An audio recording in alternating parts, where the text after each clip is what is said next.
if you want to get rich from selling stuff or thrifting, this is the video to watch right here. Watch. Goes by Tech and Sport. He's a reselling millionaire that has sold over $30 million of used clothing online by doing deals just like this one. He's going to show you how to do this too. 97, 98. He agreed to let me shadow him for a weekend to find out how he buys and sells more items in one day than most resellers do in a month. 102, 103, 104, 105. I wanted to know how he became eBay's #1 clothing seller for over a decade, and how he managed to turn old t-shirts into a generational fortune. 107, 108, 109. He gave me an inside look at the deals he's doing at flea markets and thrift stores, showed me the vintage clothing store he owns, and even brought me to his secret warehouse, and he dropped wisdom the whole time. We can get crippled down and bogged down by all of the education, none of the execution. 110, the most valuable asset to the business became the relationships and the product. 111, there is no balance. For what I do, there's no balance. It's all day rock and roll, and I'm happy with that, and I love that. 112.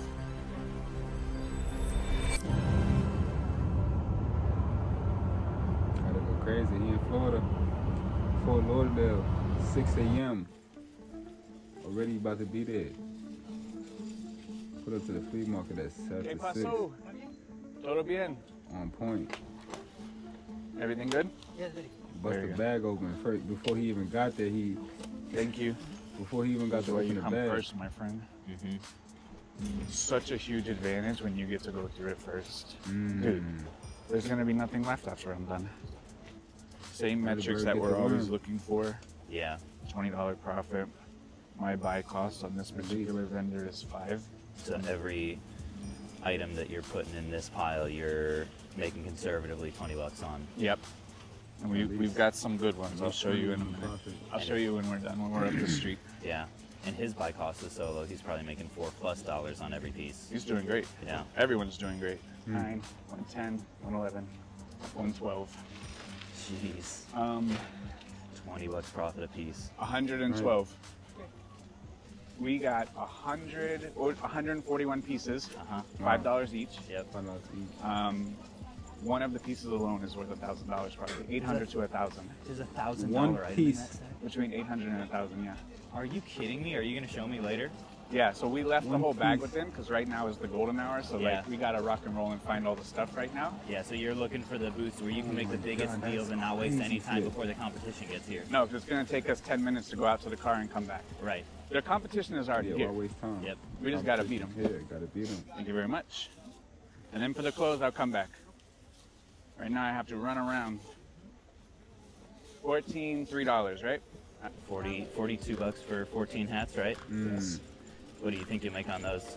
One of them is probably worth 500. You're kidding me. God. Again? I got a Vintage Sports Specialties plain logo. I'm almost not sure I believe you. This is crazy. Look on eBay right now. Sports Specialties plain logo. Uh-huh. This one here. This hat? Sports Specialties. That's 500? Make sure y'all look for that. This is a very, very hard to find obscure hat. We'll search vintage, sports specialties. Even with like the pen on there and stuff, you don't care? That's some guy's autograph. The person who buys this does not care. Yeah. I've only found maybe 2 or 3 plain logos in my entire life. Plain logo, $1,200, $1,025. That's sold. The Yankees one is very, very hard to find. Yeah. Another one, $750. And you've got, what, a Philadelphia one? Yeah, $600. No freaking way. Look, you see the MLB on the side? No way, it's the same thing. That's what makes it the plain logo.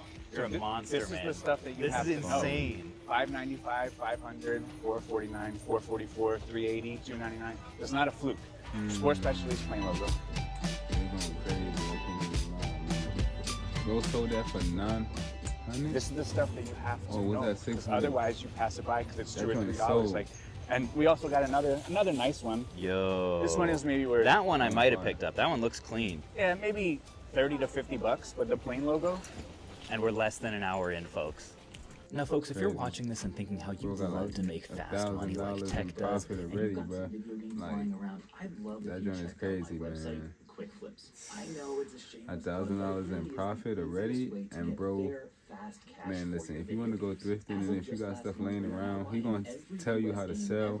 You can like put these things in different aspects. There's so many different ways you could use these skills that he's teaching y'all, man.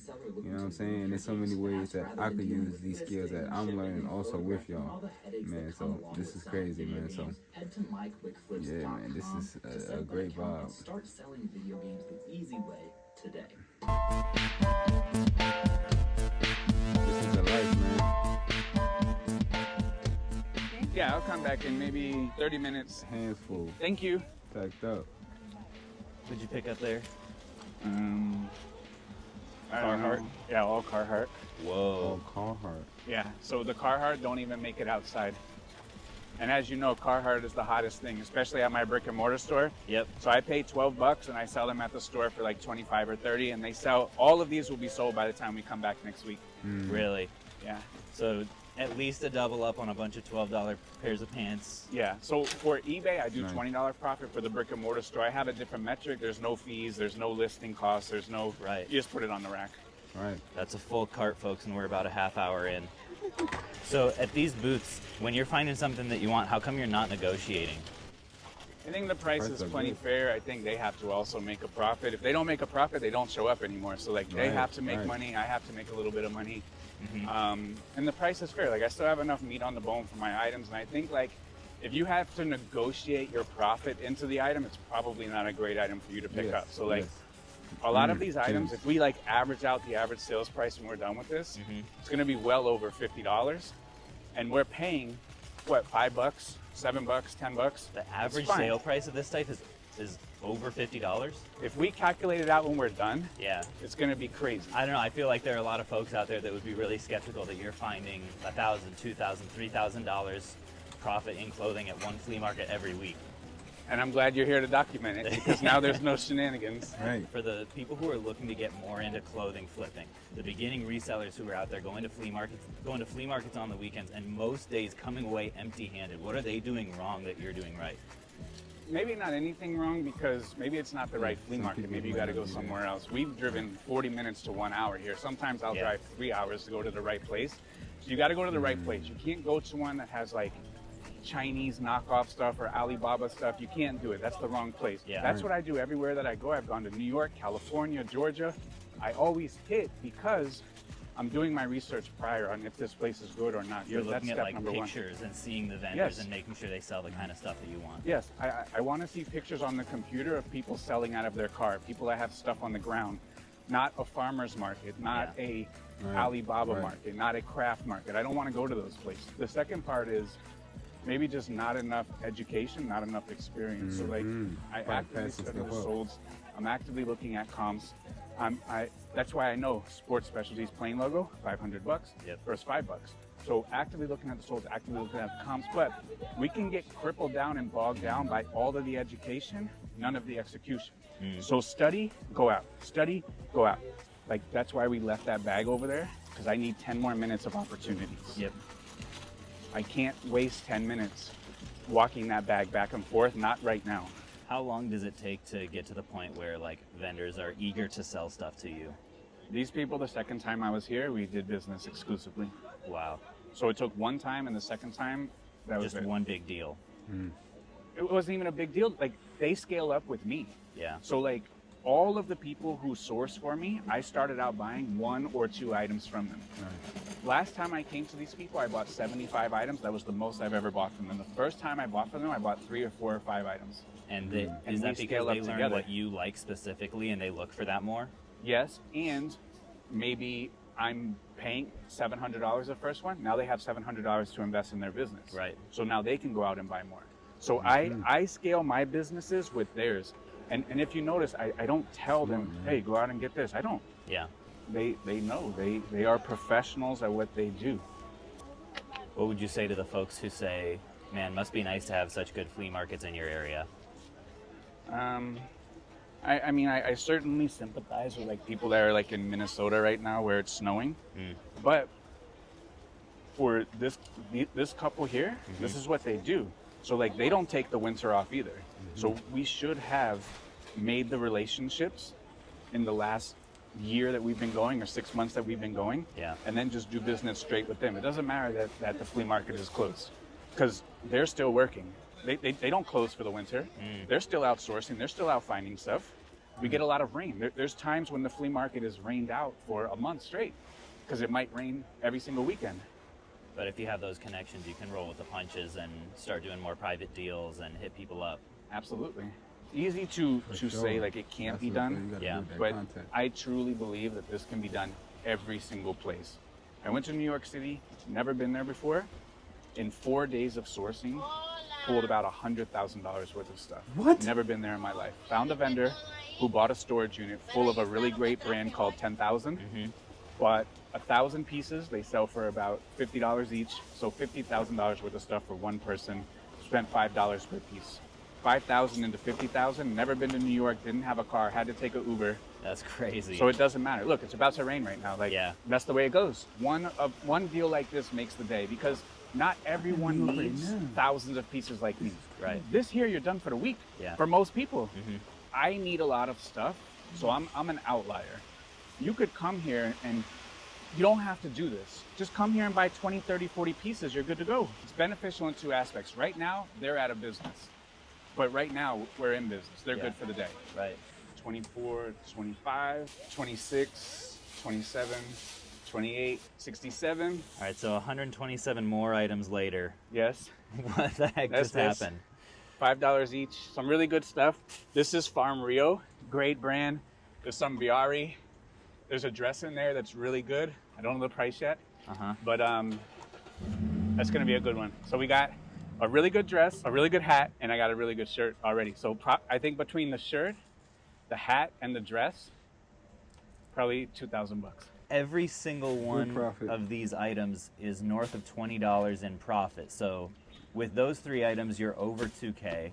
With the rest of the items, you're also well over 4K. Is my math right on that? Oh, easy. So we're already at north of $6,000. I think total, conservatively, I think we're gonna hit 10,000 today in profit. Like a lot of folks, this would be a month's worth of inventory. I get it. I understand. I need a lot of stuff. So in order for me to get a lot of stuff, like this is how I have to source. And after this, we're gonna fill the car up because we're going one more spot after this. And then tomorrow we're gonna go to 2 flea markets and we're gonna meet up with 3 more people tomorrow. People will often ask me, Caleb, I see you buying video games to flip all the time, but where can we buy this stuff from you? And up until this point, most of the stuff we've gotten has gone off to Amazon, but as of today, we are also you can really selling do this, on man. Encore. Now, you can folks, do this anytime. you know, You need when you get off of work, if you're in the market to before buy video work, games, there is no better anytime, place to do it than on thrifting Encore. and Encore is a collectibles just marketplace where sourcing every Facebook single Marketplace, listing has a video just attached like to it. So you can both buy garage content sales, and so have many fun different while you ways do. you can And to celebrate source Phoenix so many Resale's debut good things, on the man. platform, we're Like, going to be selling these there's no custom way multi-game nothing that can ever Switch stop you, game man. cases I remember that when will I be was available thrifting and doing through all that our stuff, man. profile while supplies last. So go Just ahead and for download flipping, Encore with the link in the now I get description like to different get yours. materials and if stuff that's in not there, enough, but we're also doing a it's huge great. giveaway I'm on about to the definitely Ultimate start Switch. looking You back bundle through and our seeing what's profile going on over in there. It there. is completely For free sure, to man. join. Got But to. that giveaway and Let's also go. all the other cool items that we are That is listing for crazy. auction this week will end later this week, so I definitely would not I hesitate. love Now, folks, thrifting, on the man. real, Encore is a For super sure, for cool sure. platform that is disrupting an industry with a lot of really big players. I know Will, the owner, he's a really cool guy, and I just love supporting my fellow small business owners who are doing cool things and making it easier for folks to get good prices on really cool video games. So next time you're in the market for your next collection piece, Video try out games. Encore. You will not regret it. And thanks so much to Encore for sponsoring. so when people say, must be nice for you because you have like basically an infinite budget at this point, but I couldn't do that, what would you say? Absolutely true. So what you're seeing is like 15 years plus experience of buying really good items and selling really good items. But I started as a single dad with nothing. My son didn't even have his own bed or bedroom until he was about 7 years old. I started building my bankroll buying PlayStation 2 controllers for $2 at the flea market, and I would list them for $5.88, make about $2 profit, but I would buy 5 or 10 at a time, and they were high velocity and they sold really quickly. So when you have 20 bucks, you buy 10 controllers, and then now you have $40 or $50, and then you do the same thing the next day at the flea market, and they're all sold same day because it's high velocity. Or it might be like 5 hats or 4 shirts. Exactly. Or something like that you can turn small money into bigger money. I don't have a rich daddy. My mom was a single mom. She was a waitress. She worked double shift. Started just like everybody with $35 in this business and never looked back. The rain unfortunately did come back, and the flea market was rained out after just a couple of hours. So with the car packed with inventory, it was time to head back to Tech's warehouse to count the spoils. But first, it was time for a treat. All right, so you got your traditional Slurpee here. Big Slurpee man. This is my only vice. Never did drugs, never have coffee, no energy drinks, but I'm a sucker for a Slurpee. So talk to me about, like, you've made your millions, you've been doing this over a decade. Like, what still motivates you to hustle so hard at the flea market?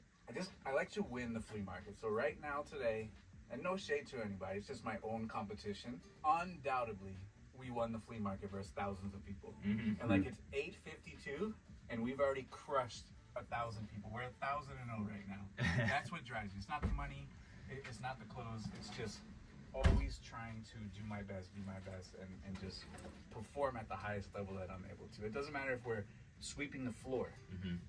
I'm gonna win. There's like a competitive urge there. Yeah, I gotta do it the best. Yeah. Why wouldn't you? Why wouldn't you sweep the floor and not be the best?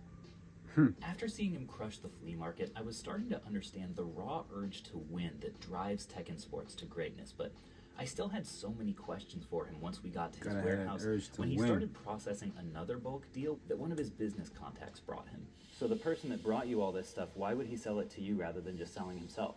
It's just it's a volume game. So like some of the people that source for me, they bring me 1,000 pieces a week.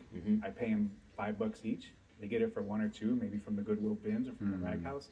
Make $3,000 a week, and they don't have to list nothing. I'm the bozo who does all the listing.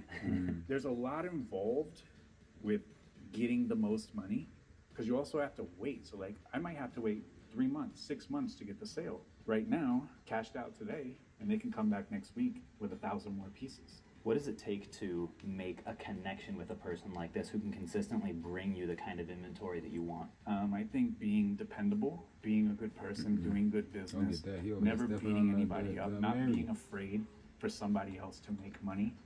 Like this hat right here, this is a Sean Weatherspoon hat. Sean Weatherspoon has his own pair of Nikes. This hat is worth way more than $5, but he's giving it to me for $5. He understands I have to make money. I understand he has to make money. Yeah. And if he doesn't make any money, this doesn't work. I only need to make a little bit of money on each piece, and the world goes around. Alrighty, so the bulk deal is done here. We are in your relatively empty warehouse space here, and I just wanted to ask you, you've done the eBay thing, right? You've kind of transitioned out of that at this point, but at one point you were listing on your own 250 pieces of men's clothing like these per day. At this point, your business looks a little bit different than that, and it kind of has to do with what you do in this space here. Do you want to talk about that? So just for clarity, I only listed 120 by myself. 120 per day is what I did by myself. Okay. 250 per day is what I did with the employees. And for context, most people struggle to do 10 a day. It's hard. It's not easy. It is very repetitive. I did 120 every single day by myself. That was me sourcing, going to the garage sale, the 55 thrift stores a week, the 3 flea markets. When I went up to 250 a day, I had to start getting help from people that would bring me the stuff.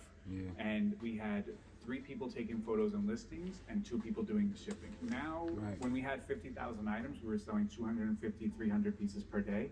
Now we've transferred into a wholesale model, because on eBay with 50,000 items, I was always gonna sell between 250 and 300 a day. There was no like eBay cap or eBay limit. There wasn't that. That was just how good my offer was, how good my supply was, how good my product was, how good my pricing was, how good all of my strategy was. Like, I was never going to sell 4,000 items a day.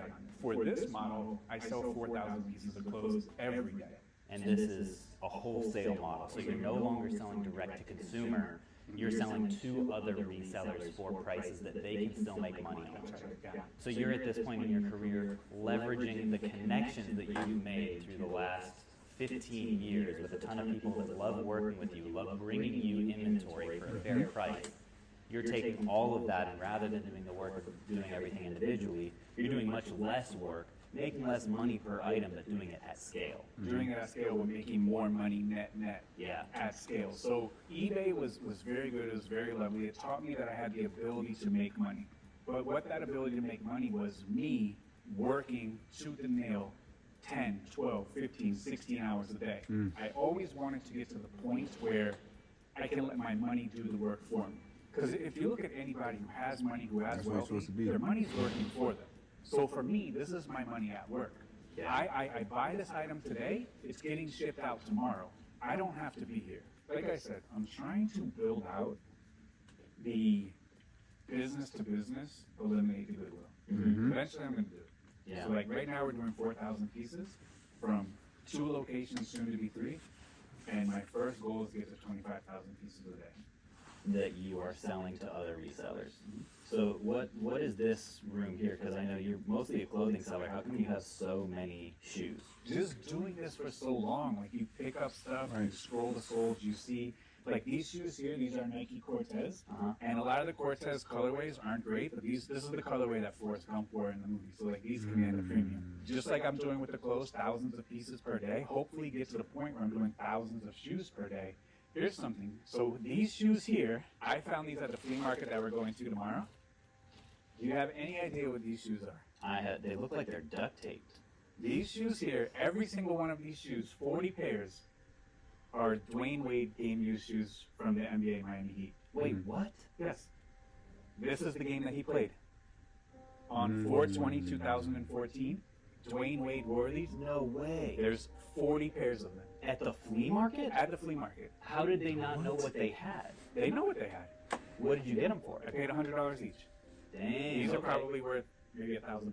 When this lady started putting these on the table, I saw her put 2 pairs of these on the table. I knew immediately that these were game-used Dwayne Wade shoes. How did you know that, like, if you're a clothing seller, why would you know that? Not a fool. You can't be a fool. The worst thing to do as a reseller is pass by a profitable inventory. Yeah. While not everything is for me, I'm not set up for everything. I have no problem getting something in the right hand and passing it to the left to somebody else and making a little bit in between. I don't sell video games, but I find video games. I pass it to someone else. I find shoes, pass it to someone else. Find hats, find whatever. If I come across the Declaration of Independence, I'm not a fool. So I'll pick it up, I'll sell it where it needs to be sold, and I'll come right back to my clothing business. I think that's something that a lot of people miss because it's easy to get tunnel vision, right? Of like, I'm a video game guy, I don't do pocket knives, right? Or I don't do vintage fishing tackle or whatever, completely pass those things by. But it really pays to know a little bit about a lot of categories because that can also be a great way to establish a relationship and provide value to another kind of reseller. Absolutely. Can I ask a question that might seem a little offensive? I think people watching this might be like, wait a second, this guy is a reseller millionaire, and yet you're driving an old Honda, and your warehouse walls have holes in them. So, why is that? Like, isn't there a desire, given that you've had this success, to also make your warehouse or your car or your shirts or whatever match that success? So the warehouse, how you see it, is how I got it. There used to be a mail slot over there where they would drop the paycheck to the company that used to be here. I'm all about functionality. I sell hundreds of thousands of pieces of clothes per year. I have 5 shirts. That's it. So for me, I don't drive anywhere. I gave my car to my son. So for me, I don't need anything. I'm happy. I don't even do this for money. I do this because this is what I enjoy to do as a game. I've never done anything for money. If you become the best at what you do, money will be a byproduct. If I become the best wholesaler, the money will come. I'm not worried about the money.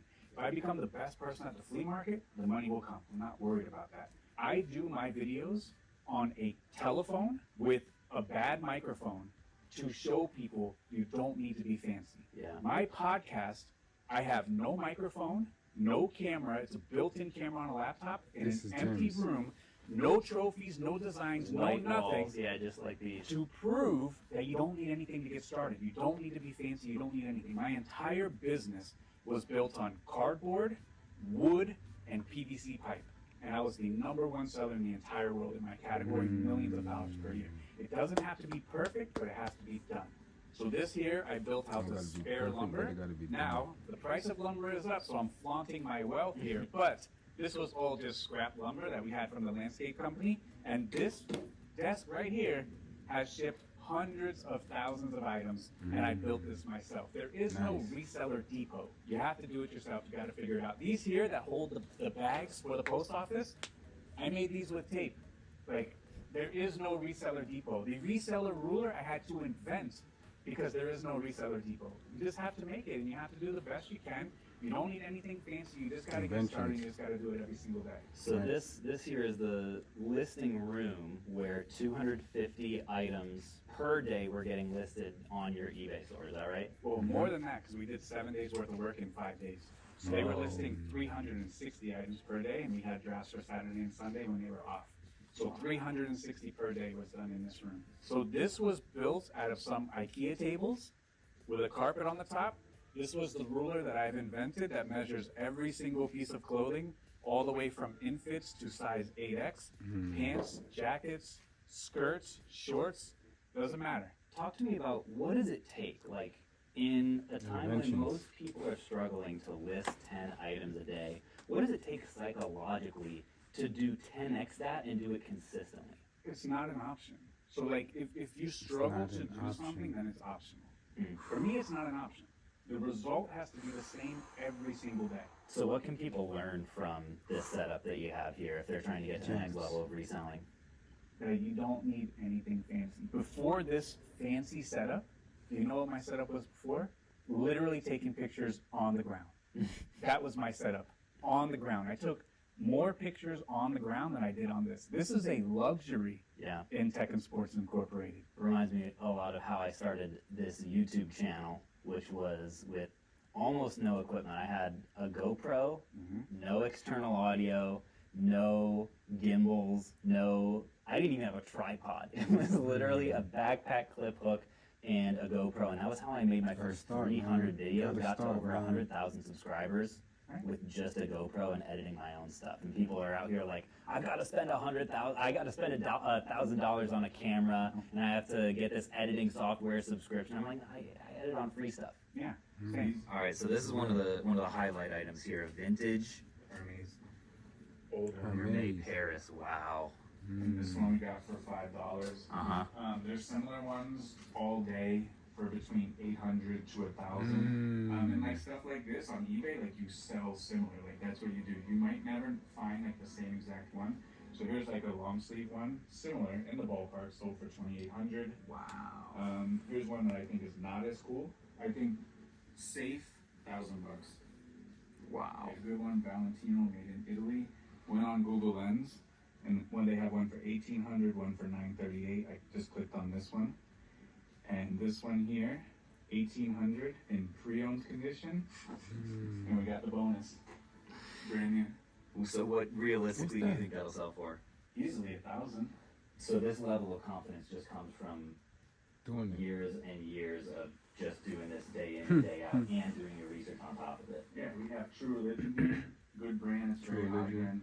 More vineyard vines. Here's some nice patterns on the Tommy Bahama shirts. I'm not trying to reinvent the wheel. I'm not trying to be fancy. It's literally the same things over and over and over again. These are all different wholesale piles, right? Going to like different places based on what they are. Wholesaling. We're actually just right now with Quick Flips, our video game buyback website, starting to buy much more broadly. If you were in my position and are trying to juggle like Amazon versus wholesale versus, you know, like doing more deals with other resellers, what would you be thinking about? Making sure they make a lot of money. The other sellers. Absolutely, because we're pricing stuff out. There's comps for this brand of $158. They're getting it for $6.50. All of this stuff they have to make money on. They have to make money. If they're making money, they're going to come back and buy from you. Their business is going to grow. Your business is going to grow, just like we saw with all these people that we were buying from today at the flea market. So the most important part of any kind of B2B relationship is they have to be able to make money. I can't be the only one that makes money. Yeah, that makes sense. A piece of advice that I heard recently that I thought was really wise is never count someone else's money. That's right, yeah. Right, if you're making yours, it's better if they also make theirs. You're not at opposite ends of the table. You're on the same end. All right, so you finally finished the sort. What's the breakdown today? So we got just a hair under 700 pieces. I know it sounds crazy, but You were there, you saw it. So we got some women's stuff. All of this is Lululemon, about 250 pieces of just Lululemon only. All of this stuff, nice sell-through. These VRA pants, very nice. Miss Me, the jeans can go from 50 to 100 depending on how nice the embellishment is. True Religion, they have several of them on eBay for $1,800 pre-owned. More Peter Millar, nice embroidery on the Tommy Bahama. So that one's gonna do well. Probably $100. Almost a seersucker design. If it was seersucker, that's desirable. That's a nice keyword. These were selling for $1,190. But all in all, that's a job well done, I think, today, right? And it's 1 o'clock. Yeah, it's 1 o'clock. So we were done sourcing before, what, 10 a.m., right? You sourced 700 items. Before 10, and the rain caught us. I've never seen anything like this. So we do. Definitely learned a lot. That's part one. Let me know if we should do part two. Let's go. Thrifting is definitely like an amazing skill when you learn it, man. So definitely get out there and enjoy it and do what you got to do out there. There's so much money to make thrifting, and everybody get to eat, son. So yeah, garage sales, just buying stuff from people and things like that, man. So if you want to do it, definitely chase your dream, and all this stuff is possible for sure. So get out there, get that money on. See my guy making millions and chilling. Vibes.